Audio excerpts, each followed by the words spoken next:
एक बार एक गांव में एक साधु रहता था जो भगवान पर बहुत विश्वास रखता था। एक बार वह साधु पेड़ के नीचे बैठा था और भगवान को याद कर रहा था तो अचानक वहां बाढ़ आ गई। चारों तरफ पानी ही पानी आ गया। सब लोग अपने आप को बचाने के लिए ऊपर पहाड़ की तरफ भागने लगे। उनमें से एक आदमी ने देखा कि इस हालत में भी साधु जी भगवान की तपस्या कर रहे हैं। उसने सोचा कि ये अपने आप को बचाने के लिए कहीं जा क्यों नहीं रहे हैं, तो उसे साधु से बोला, अरे आप कहीं जा क्यों नहीं रहे हो, आप भी मेरे साथ ऊपर पहाड़ की तरफ चलो, नहीं तो डूब जाओगे। साधु बोले, अरे हमें क्या होगा, मैं भगवान की इतनी तपस्या करता हूँ, मुझे कुछ नहीं हो सकता, मुझे भगवान अपने आप बचाएगा। धीरे धीरे पानी साधु के कमर तक आ गया। अब लोग वहां से नाव लेकर निकलने लगे तो उनमें से एक ने साधु से कहा, अरे पानी आपके कमर तक आ गया है, आप हमारे साथ चलो। तो साधु ने कहा कि नहीं नहीं, भगवान मुझे खुद बचाने आएगा। और वह नाव वाला भी वहां से निकल गया। कुछ देर बाद पानी इतना बढ़ गया कि साधु के सर तक पहुंच गया और अब लोगों को बचाने के लिए हेलीकॉप्टर निकलने लगे।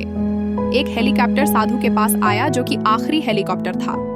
साधु के पास नीचे रस्सी फेंकी और बोला, इसे पकड़ो और ऊपर आ जाओ, नहीं तो आप डूब जाओगे।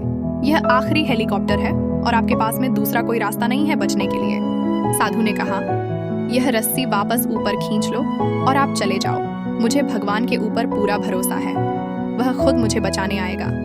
अब पानी काफी ऊपर आ गया था जिससे पेड़ डूब गया और साधु की भी डूबने से मौत हो गई। मरने के बाद साधु भगवान के पास गया और बोला, हे भगवान, मैंने पूरी जिंदगी आपकी तपस्या की, मेरा सारा जीवन आपकी आराधना करने में लगा दिया, फिर भी इतने भरोसे के साथ इंतजार किया कि आप मुझे बचाने आओगे, लेकिन वहां मेरी डूबकर मौत हो गई और तुम नहीं आए, ऐसा क्यों? भगवान बोले, मूर्ख इंसान, मैं एक नहीं 3 बार आया था, वो तीनों बार मैं ही तो था।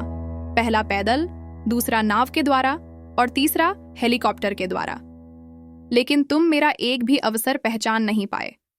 पता नहीं किसका इंतजार कर रहे थे।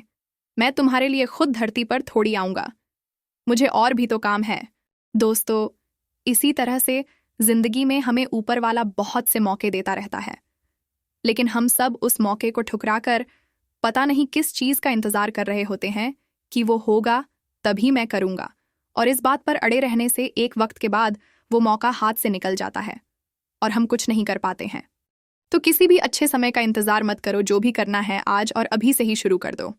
दोस्तों, ऐसी ही और शॉर्ट मोटिवेशनल स्टोरी, स्पीच और कोट्स के लिए इस वीडियो को लाइक करके पेज को फॉलो जरूर करें और चैनल को सब्सक्राइब भी करें।